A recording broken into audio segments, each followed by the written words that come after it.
The Portland is Home team talks real estate. Whether you live here or you're on your way, Audra and Andrew Galler work hard to welcome you home. They make the whole real estate process attainable, educational, and fun.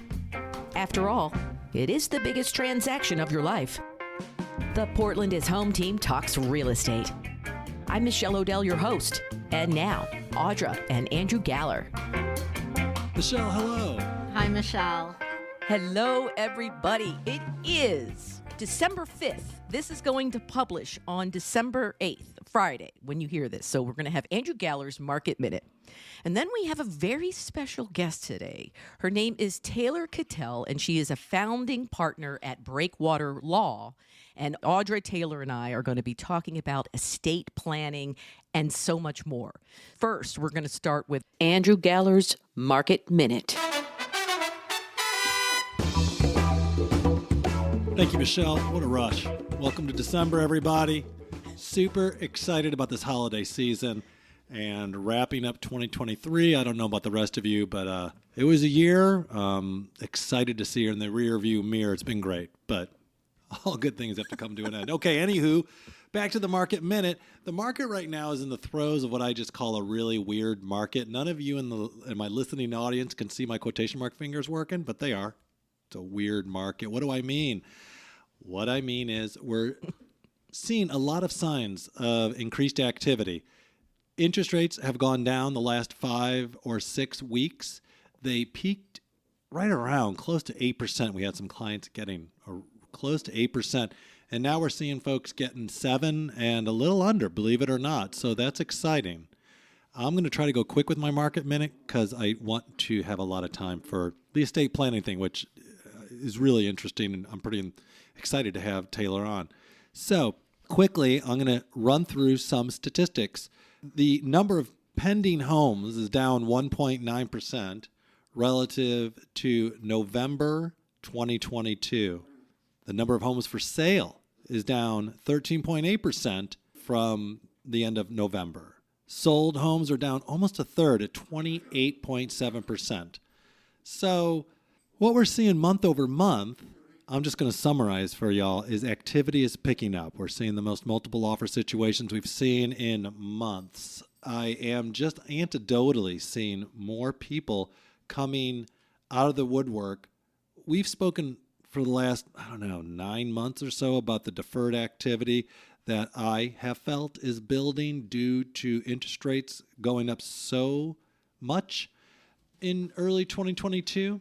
Up until today, that just a slight decline, which one point is not slight, but relatively speaking, it's, but seeing that trend continuing, I think is starting to take people and getting them back in the market, back on it. The last thing I want to talk about is sales price. At the end of November, my market report says sales prices are down 4.6% for sold homes compared to November 2022. And I emphasize sold homes because there's a lot of homes not selling. I am getting the reports from Zillow right now that Zillow is predicting in the zip codes I monitor most closely, they're predicting in the next 12 months cycle prices to depreciate 2.5% to 3%. I personally will be surprised if in 12 months from now I am saying prices went down another 2.5% to 3%. My suspicion is that if interest rates stay where they are or even continue to trend down, I don't think it needs to be much. We're going to see demand increase. The supply continue to be constricted. I think over time that will diminish. But for the near term, I would say first at least 2 quarters of 2024, my expectation, and I would be happy to be wrong, by the way, but my expectation is that supply will continue to be constricted by people who have sub 3% interest rates. Andrew Galler, concluding my Market Minute. Hope you all have a wonderful holiday. This is one of my favorite lines at this time of year. See you next year, unless I see you this month. See you next year. I love doing that too. I don't know why I like it so much, but yeah, if I get a lot of groans when I do it, that's for sure. Well, that was fabulous, Andrew. Short and sweet. I think that might be the record for the shortest Andrew Galler's Market Minute that we've done so far, which is fantastic because there's really not that much to say. And what there is to say, it's weird. And that fits perfectly for Portland. I mean, that's what we are around here. We keep it weird around here. So we have Taylor Cattell here. She's a founding partner of Breakwater Law, and their mission is to enhance the lives of their clients by building and protecting their property and legacy. Taylor's practice focuses on estate planning and administration, including probate, trusts, guardianships, and conservatorships. And Taylor is here to give us some really good information. It's vital. Audra has touched on this before, Taylor, in some of our other episodes, that this is something that you really need to pay attention to. So Taylor and Audra, tell us what we need to know. So there's a lot to talk about. We could go on and on with all of this. And one of the things that Taylor and I sort of decided, because there's so much, Michelle, is we would like to do it in a 2-part series. There's just so much to tackle here. And this is going to be for all the listeners out there that are listening from California or Washington. We have people listening from Florida, Texas, Oklahoma. For those of you out of state and thinking of moving to Oregon, we're going to talk about that. We're going to talk about what is an estate planner, what do they do, how can they help you, and also we're going to talk about some key phrases that people hear more and more. Step-up basis, for instance. So those are the topics that we're going to tackle today, and we're going to start with Taylor just telling us, what is an estate lawyer and why are you so important to us? So I'm an estate planner, but I also do estate administration. And sometimes that distinction is a little confusing for folks, but it's an important question to ask when you're establishing a relationship with an attorney or a law firm. Estate planning can be really narrow, or it could be really broad. People think of it in the narrowest concept as, I need a will. Mm-hmm. An estate planner can help you prepare a will. That's probably the most limited basic level of estate planning. I think of estate planning, and the way I roll my practice is much more comprehensive. It's not just looking at, do you have your will in place, but what is your family structure? What is your asset structure? Do you have the liquidity available to pay the estate taxes or other expenses of administration? There are a lot of questions and a lot of differences between states, between families, between properties. So there is no such thing as a one-size-fits-all estate plan. An estate planning attorney is somebody who can help navigate specific to each person's situation, what documents are best for them, how to structure an estate plan to take advantage of the good things and to try to mitigate or help problem solve some of the downsides potentially. Mm-hmm. I say that intentionally. It might be that there's a difficult person within the family structure. It might be that there's a really problematic asset, timeshares, an underwater property, something that just might have maybe something you want to keep in the family forever and ever. Something that's harder than your standard, this house is our house, but we'll sell it when we die and we'll cash it out and everything's going to be simple. An estate planning attorney is not just any attorney. And I want to say that right off the bat, that it's not that everybody has to work with me, but do think carefully about who you hire and look at their website and know that they do this as a more specialized or focused area. If their website says that they do criminal defense, bankruptcy, and by the way, estate planning, they probably don't really do estate planning. Mm-hmm.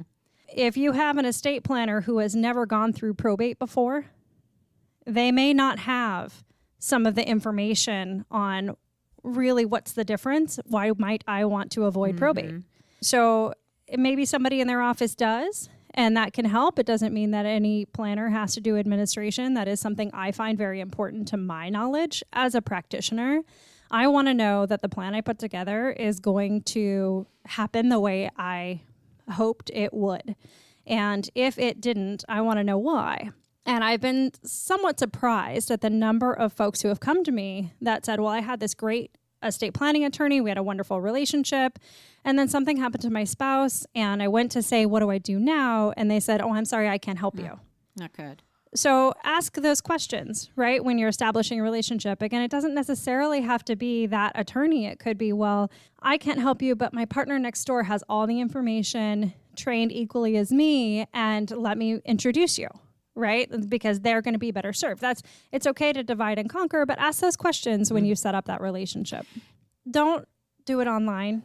For the sake of your children. Don't do your will online. For the sake of the person you're appointing. Don't do your will. Don't do your trust. Don't do your, I get the do-it-yourself. I am a do-it-yourselfer. I really am. I would venture, and maybe this is an unpopular opinion, I would venture to say it will cost you more to fix an online estate plan than it would to not have one at all. Oh my God. Okay, Yeah, I would say that fixing it, one that's done wrong, truly is the most expensive choice in the end. You don't know the problem with this area is you don't know that it's wrong, and you don't know why until it's too late to fix it. Yeah, I think that's why that saying, you don't save money by saving money. Yes. Yes, exactly. And it doesn't mean you have to go for the gold. It doesn't mean you have to spend, tens of thousands of dollars on the best planner there is. Just be thoughtful about who you pick.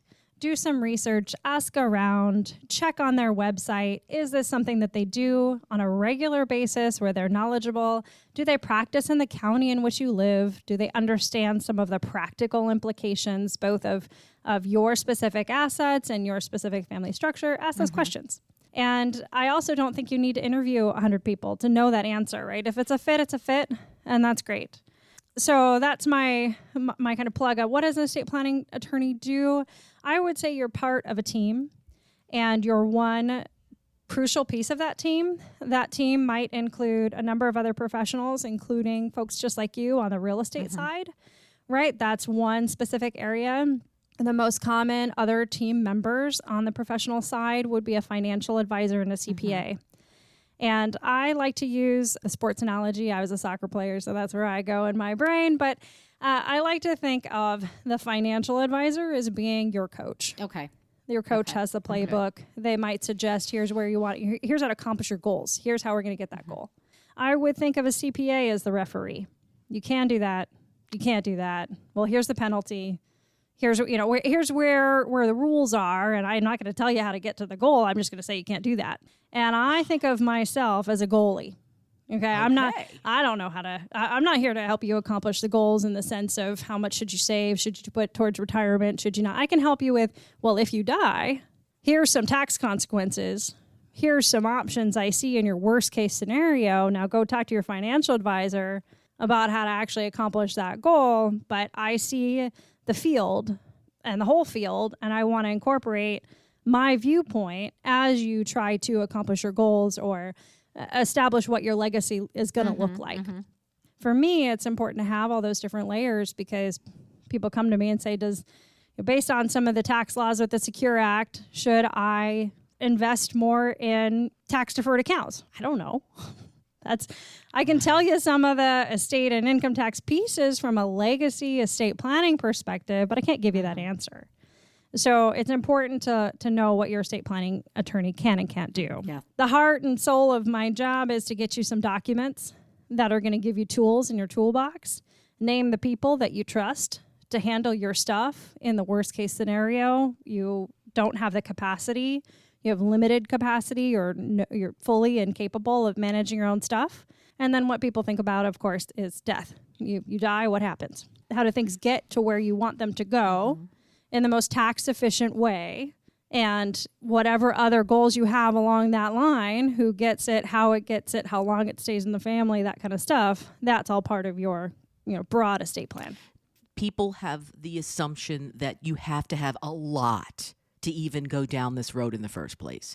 Even if you have just a very small, modest home, just a few belongings that you cherish, it's not just for the mega rich, right? This is for anybody that has anything. Am I right to ask that? Absolutely, you're right. Everyone can benefit from, at minimum, a power of attorney. at minimum. Okay. It is if you said I've got nothing, all I need to do is manage debt, I'd say you need a power of attorney. Some of my most complicated cases have been insolvent. There's really no money there in the end, but we still have to figure out how to sort through it, right? So again, you don't need to have a lot, but the other thing I will also asterisk is what is a lot? Mm-hmm. Yeah. In Oregon, you're in a taxable estate if you have more than $1 million. And $1 million, how do you calculate that? That includes life insurance. That includes retirement accounts. If you have a house and you have a bank account, you may be pushing the threshold of a taxable estate in Oregon. So it doesn't take much. You don't have to feel rich. Now, the question then is, well, how complex does your plan need to be? And you don't have to go for the gold. You don't have to have a really complicated estate plan if that's not going to serve you. As a quick thing, though, I will say parents have an estate plan with a trust for your kids. There's a lot more we can talk about there, but there's a lot of different types of trusts, and we can talk about what types of trusts are out there. But you can have a very simple will in its concept that still protects money for your kids so that you pick who manages it for your child's benefit, and it's not all in the courts. And I'm not talking about super complicated, really expensive plan. I'm talking about baseline. If you have anyone who you want to give assets to who is disabled or under 18, have a plan. That's really critical. What is the difference between having a will versus having a trust? And why would you have one over the other? And which one is better if you have a house and you have children? Yeah, great question. So there are thousands, if not more, types of trusts. So having a trust is a little bit like saying, oh, I have a business. Well, what does that mean? Is it just you and you don't do anything different but call yourself, a doing business as? Or do you have a publicly traded company? Who knows? There's all sorts of ways you could be taxed. There's all sorts of ways that you can have different owners. So trusts get complicated. But when people say, I have a trust, what they mean is a revocable living trust. Okay? A revocable living trust is the heart and soul of it is to avoid probate. So then the question is, well, what's probate and why would I want to avoid it? So probate is a very simple concept. It's how do you get assets from one person to another? If somebody dies and they own a house and the house is titled in their name, how do you have the title company change the name on the deed? You can't just go, can you please? You have to have some legal authority for that title company to say, yes, okay, the new owner is your child or your children equally, or yes, you have the authority to sell it and put it in an account, right? Who has the authority to do that? So probate is the court supervised process of appointing someone. In Oregon and Washington, it's called a personal representative. In other states, it's called an executor. Those are the same thing. So somebody, your personal representative, has the authority to say sell a house and deal with all the other things. Probate is different in every state. Okay, that's really important. The concept is the same, but probate is different in every state. So if you look at New York and California, that's where high population density, and attorneys typically are maybe more marketing, more verbal, more, I don't know. There's a lot of articles out there that say probate is the worst thing in the entire world. And that may be true for California and New York. That's not necessarily true for Oregon. Okay, so I'm going to say an unpopular opinion here among attorneys, which is that I don't think probate's that bad. I would still say it's better not to. There are certain situations where a probate court authority is really helpful. People hate each other, right? Yeah. There's times where you want a court order to say what you did was the right thing, and nobody can sue you in the future about it, right? There's some potential benefits, but for most people, probate is a more expensive, more difficult process. And if you can avoid it and you choose to avoid it, then that's often a good choice, but it's not the end of the world. And so there are times where we can find alternatives to probate, very simple situations, that's different than a trust, But for example, if I had a client where they lived in, let's say, assisted living, they didn't own a property and all they had was a bank account, maybe it's a taxable bank account, $500,000, or a checking account at $10,000, anything that doesn't have a tax consequence, not over that $1 million mark, they might be able to put a beneficiary on that account. And a beneficiary designation also avoids probate. So there's some options but that's what a planner might look at. They might say, okay, well, where are your assets? Does everybody get along? And what is going to be the most cost-effective, tax-efficient way for you to accomplish your goal? A revocable trust is a great tool. It's more expensive to set up. And if you don't put all the assets in the name of your trust, like going to change the deed so I wouldn't own my house as Taylor Cattell. I'd own it as Taylor Cattell, trustee of the Revocable Living Trust of Taylor Cattell. Okay, it's not romantic. No, I know it's a bit of a mind twister. So people forget they have trust, right? They might spend thousands of dollars to set up a trust. They refinance their property. Oops, it's in their personal name. The trust then doesn't do its job. If they died without fixing it, that property is going to go through probate, go into their trust, and then it's still going to get there, but it's not going to have accomplished that goal of avoiding probate. So if I have clients, which I do, who walk in and I say, tell me what you have, and they say, I don't really know. I know I have a house, I know I have some accounts here, a kind of bank here, but I'm not really, not terribly organized. I don't really care. I don't really track that. Somebody else helps me, or it's all working out so far. I am not going to set up a trust for them, because the chances of the trust doing its job is not that likely. But when I have clients who come in and say, I've got multiple properties in multiple states, and I'm going, well, you're going to have probate in Oregon, California, Arizona, and Washington, because you have property in every one of those states. I think a trust is going to save you a lot of money, because you'll avoid probate and have a streamlined, unified administration of your assets. You're going to have to deal with taxes and all the other stuff, but at least you don't have to deal with the court systems and different court systems. So, takeaways: a revocable living trust is a great tool. It doesn't have to be for everybody. It really depends on your assets and what's important to you. It is a more expensive tool to set up and a less expensive tool typically to administer later. So when are you going to pay for it, now or later? If you have properties, because I know a lot of folks on your podcast are property owners. That's a big reason why they listen. A lot of folks who have one property may have more than one, and maybe in different states. So for me, one of the deal breakers of do I recommend a trust is, do you have property in more than one state?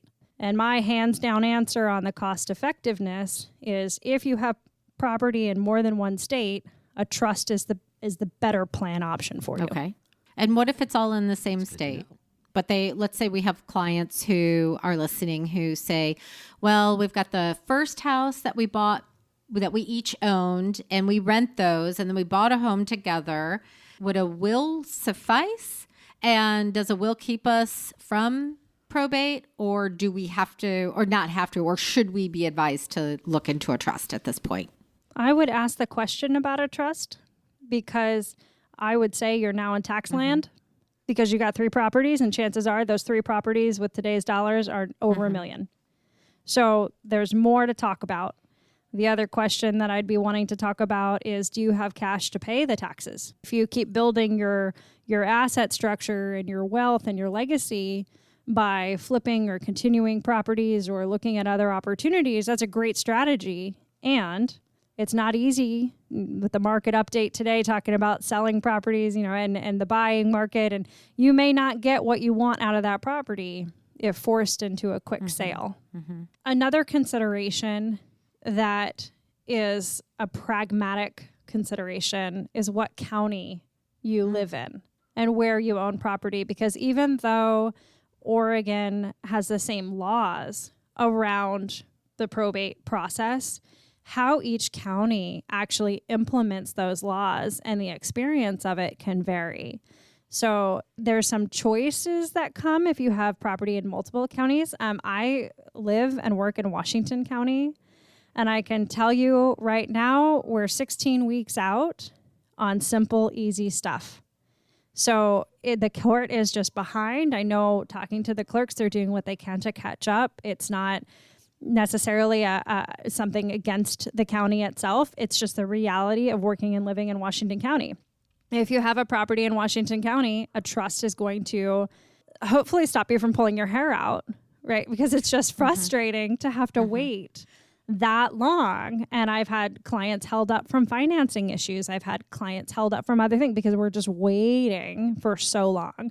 And I find a lot of people get upset with me, like, well, why is it taking that long? And I said, I'm the messenger. There's nothing we can do. It's in the queue. It's going to take the time it takes. And if you have a revocable living trust, there's a lot more control and autonomy because you're not waiting for the court to look into it.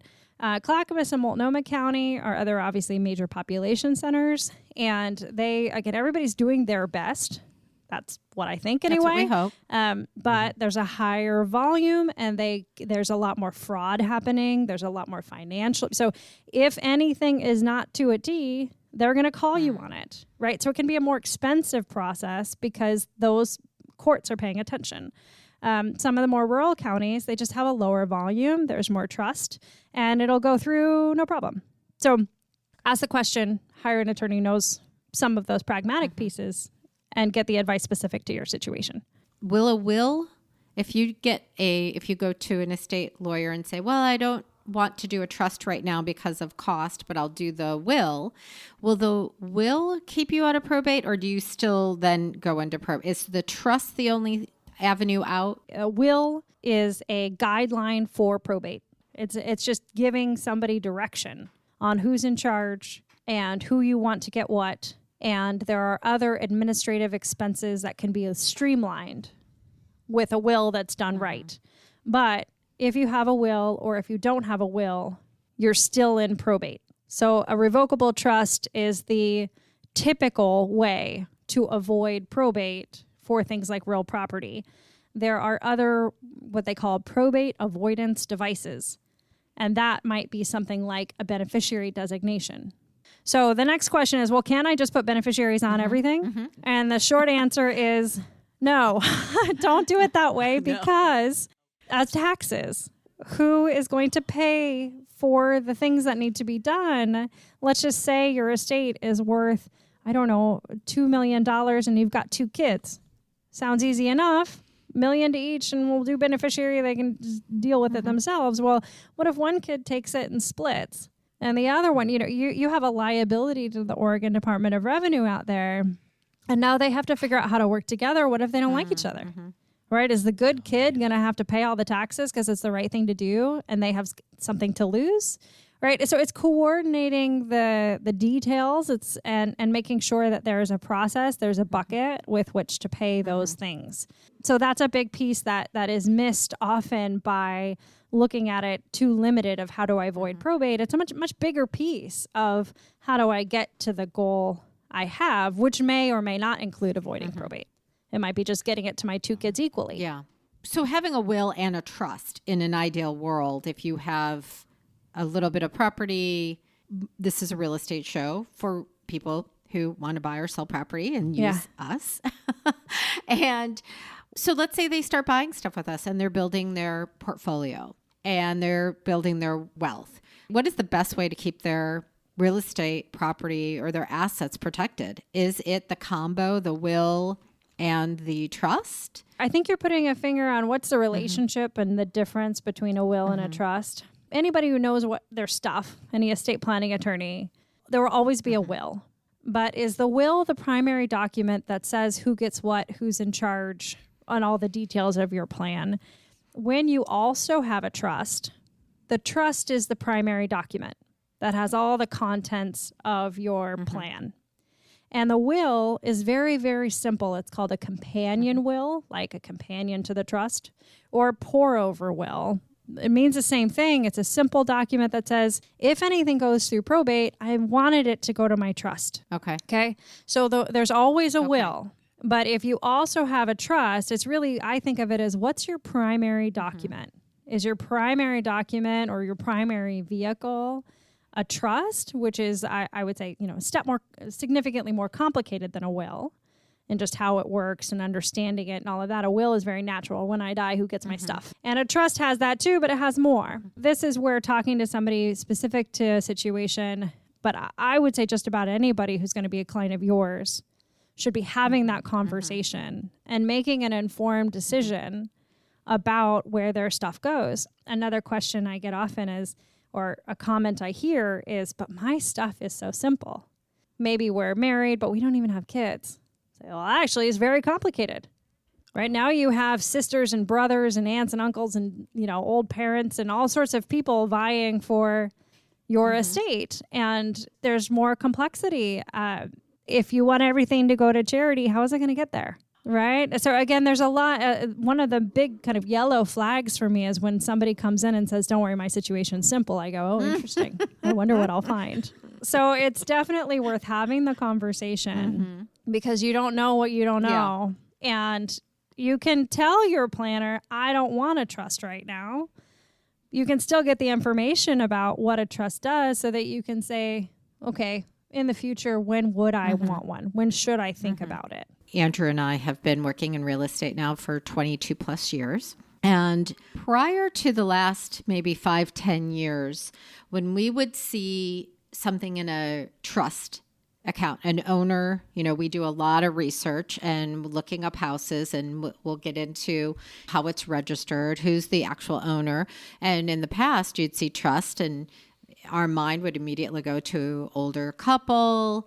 Next thing you're going to see is estate. It's in the estate of, and okay, so they've moved into an assisted living home or someone has passed.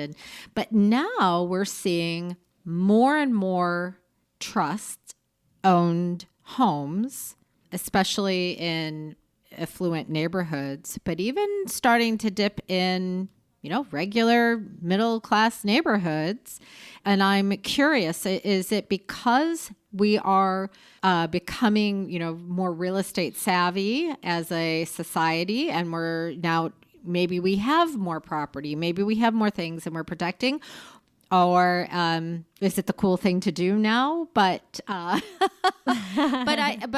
it's in style. But I do see that more. I used to think of it one way, and now I look and I think, oh, they own this house. They don't have it in a trust. Interesting. And so my question is, are you seeing more trusts, more families go into the trust?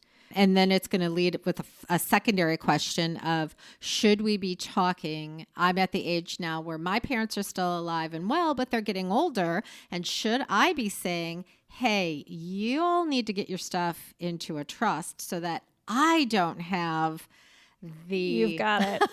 the tax implication on your stuff. Absolutely talk to your parents, your aunts, your uncles, your siblings.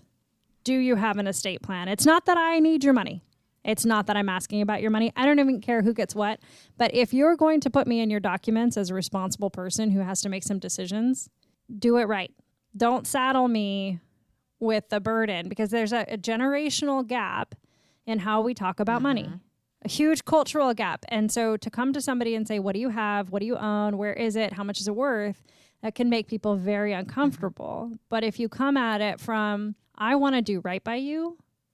I'm not sure if you've named me in your documents, but if you did, I want to do right by your plan. I want to make sure I know what to do. I don't care how much is in it. I don't really care where it is. I just care that you have given me the legal authority to do what I need to do for you. That's, it's one of those, I don't need to see everything, but I want to know who your attorney is, and I want to Google them myself and look at their website and see if they do bankruptcy and criminal defense too. Right, that's such right? a good... Those are the things that you go, oh, I don't know. How about we get a consult for a second opinion? Why don't we just talk to somebody? You don't have to leave the attorney you've worked with for 40 years, but I think they might retire and not be there for me. How about we get a second opinion just to know for sure that we're fine, right? Those are the kinds of conversation starters for truly anybody in your family. And is it worth it? Absolutely. Because again, by the time you realize that you're supposed to do something that you don't have the authority to do, it's too late often to fix it. The other question you had asked about was what you're seeing in trends towards ownership in a trust. Ownership in an estate means it's in probate. Okay, so that's just a factor. If it's the estate of somebody, then there's a probate proceeding out there. If you want to be real nosy, those are all public, by the way. So you can see what other things they have and how motivated they might be to sell, but I'll just put that out there. The estate process it's not more complicated as long as it's the estate of and somebody has been appointed. What happens last minute closing that could break a deal is I get calls from title companies and other real estate agents who I work with that say, we just found out the person was dead. We're closing tomorrow. Nobody has authority to close the transaction. What do we do?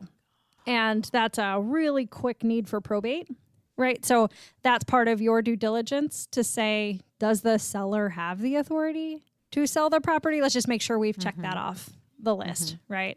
I think, and maybe this is when you have a hammer, everything looks like a nail thinking, but I think that trusts are becoming more popular because the probate process is becoming longer, more expensive, and more difficult than it was. And so having a trust is becoming more attractive and it's becoming more of a cost savings. So trusts haven't necessarily become more expensive, but probate has. So on the whole, where are you going to save your money? And I would suggest that there's two main factors driving the fact that probate is becoming longer, more involved, and more expensive. One is more people. There's just more people here. The other is that there's a lot more fraud. There's a lot more fraud out there. And so courts are, on the whole, much more concerned about people doing the right thing and watching out for things that don't look quite right and asking questions, because the courts don't want to have somebody commit fraud on their watch and they didn't ask that question. Where did that money go? The numbers don't quite line up. So if you take the court out of that, there's less supervision. That's the fact. Does that benefit you or harm you? If you have a trust with a bad actor as your trustee, you'd be better off in probate, having the court watch over that. But for most people who are thoughtfully planning with somebody that they trust, then fraud is not your main concern.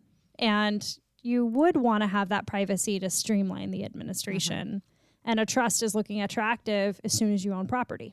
Let's wrap it up with one last question, which is the step-up basis. What does it mean and how does it relate to all of this? It's a great question with a lot to unpack. So to keep it at a very high level, and we'll talk more about this the next time about some of the specifics and especially with out-of-state differences. But the buzzword of a step-up in basis goes to planning for income taxes. Okay, so there's estate taxes, which is one whole layer. There's two layers in Oregon, Washington, and some other states, which is the state level of estate taxes and the federal level of estate taxes. Okay, so there's layers on the estate tax side, but we don't want to neglect income tax consequences. And in my world, the main consequences that we want to avoid is paying more in capital gains income tax, capital gains type of income tax, than we need to. Basis is a tax concept where when you buy something, that is its basis, the value you bought it. So I buy a piece of property for, let's go with some of our old time homeowners who have this as a major issue, right? I bought my property 30 years ago and it was for $65,000 and that was so expensive at the time, but we put it together and we paid 17% interest rate. I don't know what y'all are talking about at 8% being a problem. You hear these stories. And now they want to give their house to their kid. It's worth $2 million. The city has grown to them and it can't possibly be worth $2 million. That's not possible. We bought it for $65,000. And you go, well, if we look at the information and comparative sales, I think that's a conservative estimate and you have no debt and you have no, what do you do? So let's just, for simplicity's sake, say that they bought it for $50,000 and it's worth $1 million. Basis was what they bought it for, $50,000. Current value is $1 million. If they sell it today before death, they're going to have a gain, a long-term gain on $950,000. Now, you can shield some of that, but not all of it. So they're still going to have taxes to sell their house on the gain. But if they die with that property, that basis, that $50,000, that bottom line value is going to be stepped up to the date of death fair market value. So if they give it to their kids after they die and it's worth $1 million on their date of death, and then their kids sell it, there's going to be zero in income taxes. So if you just compare the straight up rates, Oregon's estate tax rate, which would be included in estate tax, is 10 to 16%. But capital gains baseline's got to be 20%. So which one is better to pay? The estate taxes, typically, right? So we don't want to be so focused on estate taxes that we miss serious income tax consequences. And we want to pay attention to, okay, well, so if you give property away during your life, it keeps its original basis. So if you give it to your kids the day before you die and then your kids sell it, their basis is $50,000. But it's not been their primary residence, so they're going to pay taxes on the whole $950,000. They don't get that $500,000 married couple, $250,000. There's no step up and there's no protection. You've got it. So it's really, and this happens with low basis stock. Folks who invested in Microsoft way back in the day, or Apple, or any other stock that's, appreciated and been around for a while. There is no right answer. There is no don't sell it, don't gift it, do sell it, do gift it. There's no one size fits all. You just have to think about it, ask the questions, triangulate information, then decide what's best for you. Because every single thing, every other family structure is going to be different, and every plan is going to be different, and every asset's going to be different. So it's not necessarily that I have all those answers. It's that I will try to help you understand the field, look at the whole field, look at the whole plan, and say, well, if your goal is this, here's the questions I would ask, and here's who I would ask. And let's decide, do you make a move now, or is it actually better to die with it, so that you have some peace of mind? Oh, well, I've done the right thing. And when when you're in that situation, and would that be in a trust, or does it matter if it's in a trust? That's true. No matter what. You die, you still own that property, your kids get it, and the basis moves up to today's date. Correct. So a revocable living trust has no difference in taxes. Okay, a revocable living trust makes no difference on taxes. Other types of trusts do, but that's a step more complicated. And my general thought is people get really interested and curious about how do they avoid more estate taxes? How do they do all these fancy things? There are fancy things. Get a strong foundation first. If you don't have a strong foundation, you don't have a lot to build on. So start with a strong foundation, and then we build. And often, in my opinion, simpler solutions are often better. So is there a simple solution to it? Let's explore that. There's no simple solution. Now let's look at something more complicated. So amazing. Gosh, I feel so much better now knowing that there's answers to all these questions. There's a mental barrier to asking those questions. But once you do, just make the appointment. Doesn't have to be with me, just somebody who knows what they're doing, and show up for that appointment and bring the information you can, but don't overthink. These are questions. This is part of the process. Part therapist on how this works, right?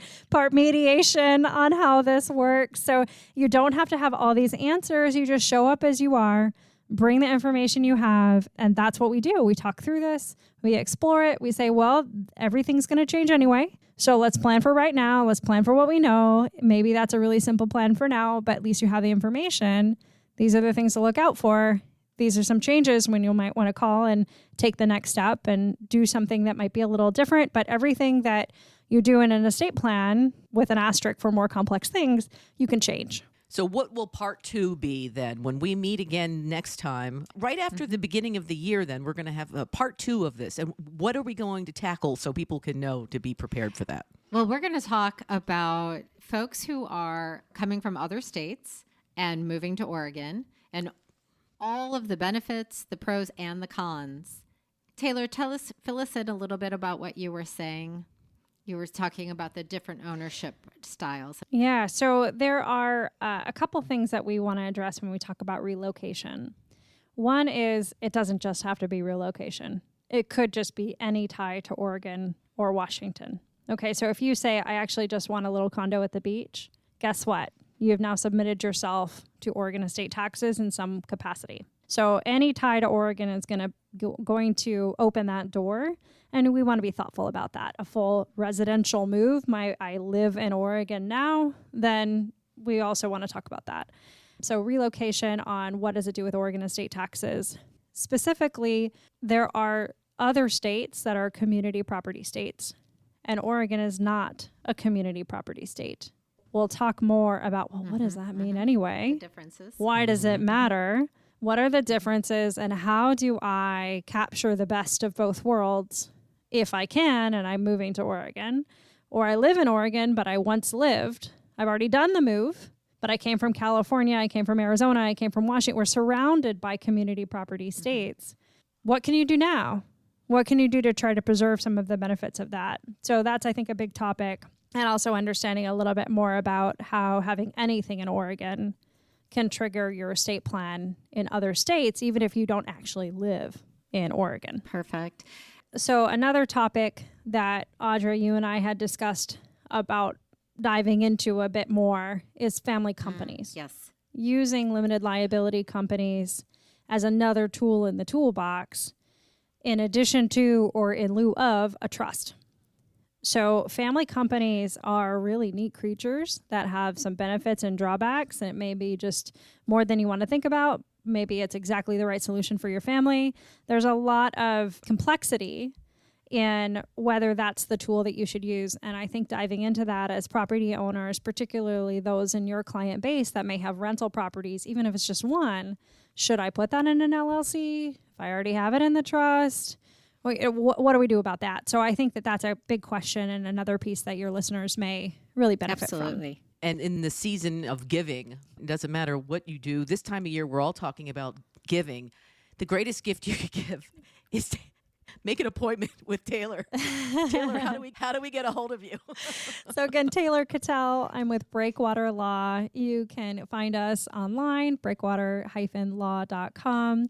Give us a call, 503-878-8948. Audra and Andrew have my contact information. So if you have theirs, just reach out to them and they'll be able to connect us. And yeah, we look forward to working with you wherever you are. And your info will be on the show notes too, within the episode too. So it's very easy to find her. We also want to say a Happy New Year to everyone. Happy holidays. And to you, Michelle and Taylor, thank you so much. And hope you have a wonderful holiday season. We will. Thanks for having me. Thanks, Taylor. Thanks for listening to the Portland is Home Team Talking Real Estate podcast. For more info about Audra and Andrew, finding your next home, or selling your current home, visit their RealtyWorks website at realtyworksgroup.com and check them out on Instagram at Portland is Home. Be sure to subscribe on Apple, Spotify, Google, or wherever you get your podcasts. For help with your podcast, find us at Modcast Productions or modcastproductions.com.